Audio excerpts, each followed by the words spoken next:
મિત્રો તો આજે આપણે હવે અગાઉના લેક્ચરની વાત કરી કે સાપેક્ષ વેગની અંદર બે કિસ્સાઓની વાત કરતા હતા. એમાં કિસ્સા નંબર 2,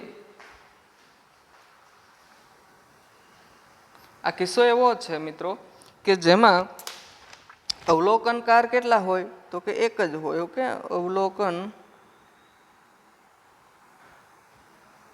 અવલોકન એક તથા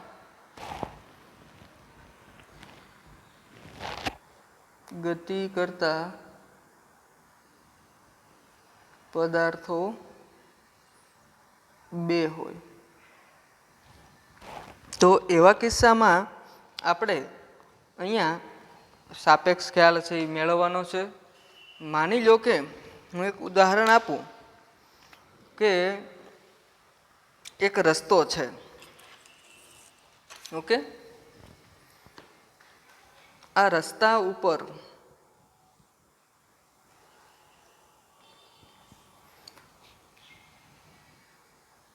બે ટ્રક દાખલા તરીકે ઉગમ બિંદુ O થી જુદા જુદા સ્થાન ઉપર આવેલા છે. માની લો કે એક જે ટ્રક છે એ અહીંયા આવેલો છે. ઓકે,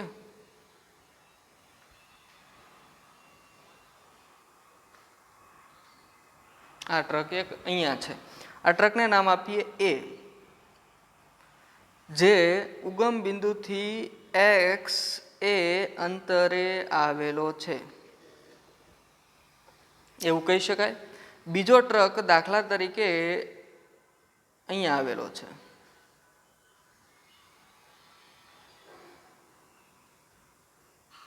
ઓકે, જેને આપણે ટ્રક B કહીએ. એનું ઉગમ બિંદુથી અંતર જે છે એને xb કહીએ.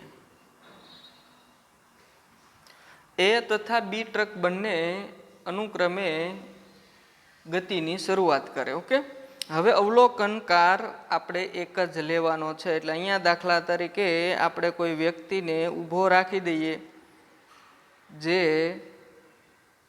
અવલોકનકાર. ઓકે, એ આ બંને ટ્રકનું શું કરે છે તો કે અવલોકન કરે છે. તો અહીંયા શું થઈ ગયું મિત્રો કે અવલોકનકાર એક છે તથા ગતિ કરતા પદાર્થો કેટલા થઈ ગયા તો કે 2 થઈ ગયા. તો એવા સંજોગોમાં આપણે અહીંયા આ બંને પદાર્થો છે એ જમીનની સાપેક્ષે શું કરે છે, ગતિ કરે. તો જમીનની સાપેક્ષે જ્યારે આ બંને ટ્રક ગતિ કરતા હોય ત્યારે આવા કિસ્સામાં આપણે સાપેક્ષ વેગને વ્યાખ્યાયિત કરીએ. તો ધારો કે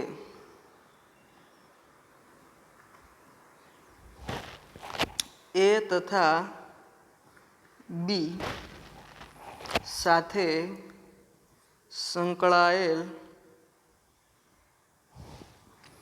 નિર્દેશ ફ્રેમ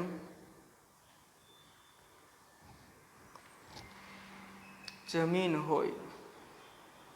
ઓકે, જો આ ટ્રક છે A તો એ પણ રસ્તા ઉપર છે, ટ્રક B પણ રસ્તા ઉપર જ છે.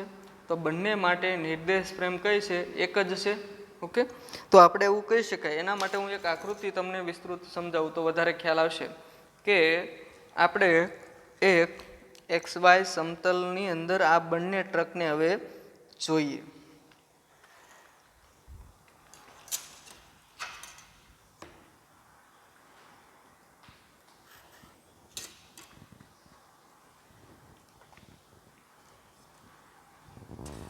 માની લો કે કોઈ એક ટ્રક અહીંયા છે જે A ટ્રક છે, ટ્રક B છે એ અહીંયા છે.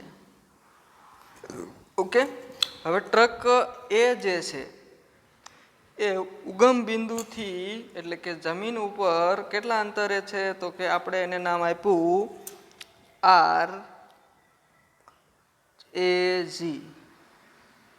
અહીંયા તમે AG પણ લખી શકો. ઓકે, BG પણ લખી શકો. આ શું છે ખબર હોય તો ગ્રાઉન્ડ. G એટલે ગ્રાઉન્ડ એટલે કે જમીન, જમીનથી A નું સ્થાન, જમીનથી ટ્રક B નું સ્થાન. ઓકે, એટલે અહીંયા હું R અથવા X શબ્દ વાપરી શકું. આપણે X લખીએ તો X AG અને X બી જી. ઓકે, આપણે આ બંનેના સ્થાન દર્શાવીએ.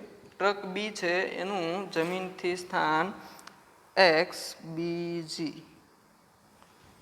તો મિત્રો એ અને બી વચ્ચેનું અંતર આ કહેવાય, જેને આપણે એક્સ બી એ એવું કહી શકીએ. ઓકે, તો અહીંયા આ બંનેના જે સ્થાનાંતર સદિશો છે એના આધારે ઓકે આપણે આવું કંઈક વર્ણન કરીએ કે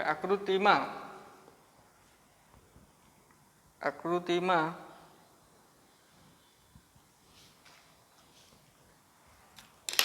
નિર્દેશ ફ્રેમ એ અને બી ટ્રકના સાપેક્ષ વેગ અનુક્રમે VGA અને VGB છે. ઓકે, VGA નો મતલબ શું થાય તો કે જમીનની સાપેક્ષે ટ્રક એનો વેગ, VGB નો મિનિંગ થાય ટ્રક જમીનની સાપેક્ષે ટ્રક બીનો વેગ. તો આપણે આકૃતિ ઉપરથી જોઈએ કે આવું લખાય કે ટ્રક બી નો ટ્રક એની સાપેક્ષ વેગ. તો આને લખાય VBA. ઓકે, આને વંચાય નો, આને વંચાય ની. એની સાપેક્ષ બી નો વેગ. ઓકે, તો VBA બરાબર VGA માઇનસ VGB. પણ જો આપણે મિત્રો આમાંથી આપણે આને આવી રીતે પણ લખીએ કે VGB બરાબર VBA બરાબર આને પહેલાં લખીએ એટલે માઇનસ VGB પ્લસ VGA આમ લખી શકાય. ધેરફોર VBA બરાબર આ માઇનસની નિશાની જો અંદર દાખલ કરી દઈએ તો જીબીની જગ્યાએ શું થઈ જાય, બીજી થઈ જાય.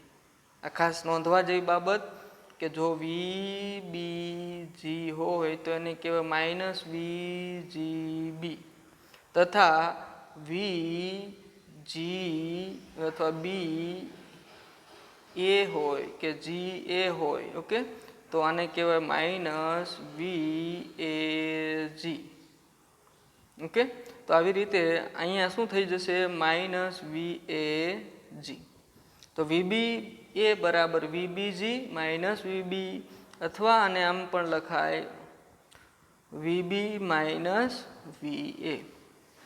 ટૂંકમાં જો કહેવાનો મતલબ હોય તો દાખલા તરીકે જો VAB હોત તો આપણે આમ પણ લખાત VA માઇનસ VB.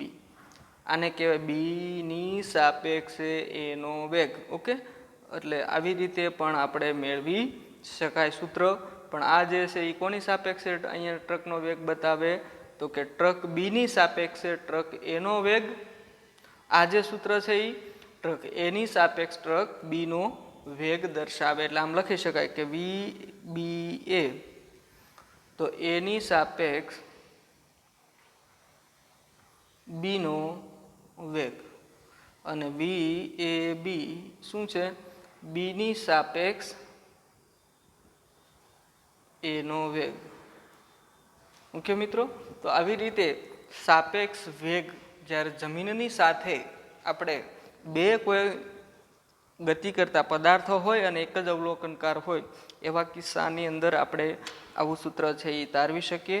આ સૂત્રનો ઉપયોગ પણ તમારે ઘણી જગ્યાએ આવશે એટલે ખાસ કરીને આપ ધ્યાન રાખશો.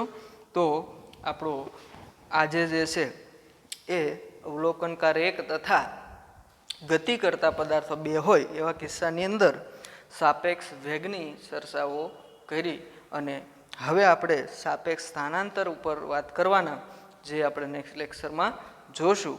તો આ બંને થિયરી સાપેક્ષ વેગની એક સાથે પૂછાય છે અને દરેક વિદ્યાર્થી મિત્રોએ આ બંને થિયરીને એક સાથે લખવી એ ફરજિયાત છે.